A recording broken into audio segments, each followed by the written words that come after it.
कक्षा 6 पृथ्वी और हमारा जीवन पुस्तक से पाठ 2 आज हम चर्चा करेंगे। पाठ का नाम है पृथ्वी और चंद्रमा। इसको नोट करिए, पृथ्वी और चंद्रमा। अपने रफ में नोट करते जाइए कापी में, पृथ्वी और चंद्रमा। ठीक है, दो शब्द है, एक पृथ्वी है एक चंद्रमा। पिछले पाठ में आपने पढ़ा था पृथ्वी सौरमंडल का एक ग्रह है। क्या है? ग्रह। जैसे ये आपकी पृथ्वी है, ऐसे देख लीजिए, ये आपकी पृथ्वी है। पृथ्वी पर ये देशांतर रेखाएं हैं। कौन सी रेखाएं हैं? देशांतर। बीचों बीच इससे भूमध्य रेखा होती है। भूमध्य रेखा के बाद ऊपर में कर्क रेखा, नीचे में मकर रेखा होती है। ये ध्रुवी है। ये इनको हम बोलते हैं अक्षांश रेखा। क्या बोलते हैं? अक्षांश रेखा। ये ध्रुव हो गया, ये जो है साउथ पोल हो गया, ये नॉर्थ पोल हो गया, दक्षिणी ध्रुव उत्तरी ध्रुव। ठीक है, ये पृथ्वी हो गई जो आप अभी देख रहे हैं। ठीक, पृथ्वी के चारों ओर जो चक्कर लगाता है पिंड, प्राकृतिक यानी आकाशीय पिंड है, उसे हम उपग्रह कहते हैं। और पृथ्वी का एकमात्र उपग्रह है वो है चंद्रमा। क्या है? चंद्रमा।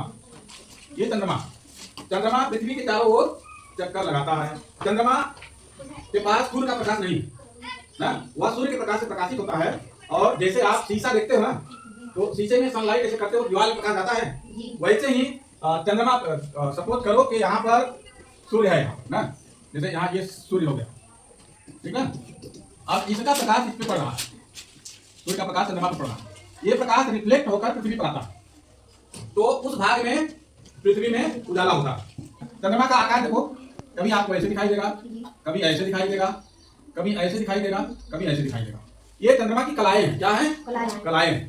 चंद्रमा जो है पृथ्वी के चारों ओर, जानते हैं कितने दिन में चक्कर लगाता है? 27 दिन।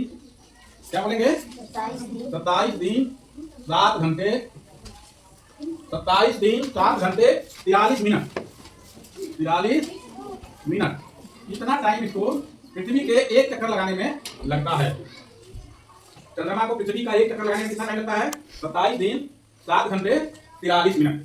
और इस दौरान जो है पृथ्वी अपने धूली पर घूमती है, जैसे हम घूम रहे हैं। ठीक है, और उसी तरह से चंद्रमा का सूरज, ठीक है ना, और बीच में मैंने चंद्रमा को ला दिया और इधर पृथ्वी है ना। इसी छाया के आधार पर ग्रहण भी लगते हैं। कितने लोग ग्रहण का नाम सुना है? तो ग्रहण का नाम कितने लोग सुना है? सुने हो? नहीं ग्रहण लगता है ना। तो वो ग्रहण कैसे लगता है वो मैं आपको आज बता रहा हूँ। ठीक है ना, तो वो ग्रहण कैसे लगता है इस पर ध्यान दीजिएगा। अभी थोड़ी देर में आपको पता चल जाएगा कि ग्रहण हम कैसे लगाते हैं। देखिए पृथ्वी है था है, ठीक है। ग्रहण 2 दिन लगता है, एक पूर्णिमा के दिन, एक अमावस्या के दिन। ठीक है, 2 दिन लगता है, पूर्णिमा के दिन, अमावस्या के दिन। पूर्णिमा के दिन चंद्रग्रहण लगता है। पूर्णिमा कब होती है? पूर्णिमा जिस दिन चंद्रमा जो है पूरा नहीं दिखाई देता, बीच में पृथ्वी आ जाती है। ये सूरज, ये आपका जो है, ये आपका सूरज है। ठीक है ना, ये चंद्रमा। अब जो है सूर्य की रोशनी यहां से चलेगी तो क्या पृथ्वी पर से चंद्रमा दिखाई देगा? क्योंकि सूर्य इधर है, तो इधर सूर्य है, तो सूर्य के आधे भाग में तो दिन रहेगा, आधे भाग में क्या है? ये रात हो जाएगी।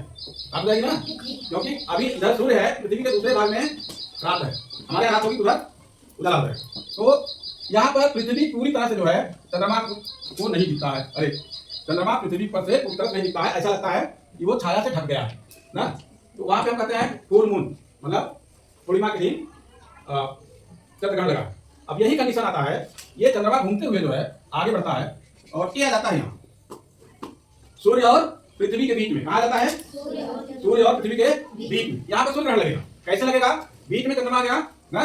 अब जो है चंद्रमा के इस भाग में जैसे प्रकाश चला, तो प्रकाश ऐसे चलेगा, तो यहाँ पर बीच में इतना सूर्य नहीं दिखाई देगा। इतना जितना दूर छेका है, पूरे पृथ्वी पर से बात नहीं करते हैं।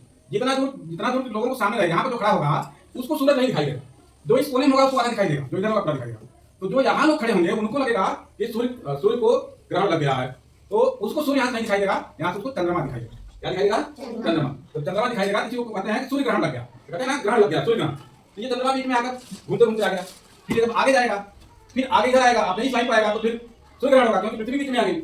ऐसे होता है ना, जब ये तीनों एक लाइन में होंगे तभी ग्रहण लगता है। संबंधित एक वीडियो भी हम आपको दिखा रहे हैं ना, उसको ध्यान से देखिएगा, ग्रहण का कांसेप्ट आपका क्लियर हो जाएगा। ठीक है, वीडियो को आप देखोगे, आपके विद्यालय का फोटो है पुराने समय का, और इस वीडियो को ध्यान से देखिए, आपको ग्रहण के बारे में पूरी शिक्षक कंपोजिट विद्यालय पलाही नगमा सोनभद्र स्वनिर्मित रोचक वीडियो के साथ उपस्थित खगोलीय घटना है। भारत के महान खगोल शास्त्री आर्यभट्ट ने लगभग 1600 वर्ष पहले ही इस पर प्रकाश डाला था। कभी आप अपने परिवार में सुने होंगे कि ग्रहण लग रहा है, कभी चंद्र ग्रहण तो कभी सूर्य ग्रहण। ग्रहण क्या है, यह कैसे लगता है, आइए जानें।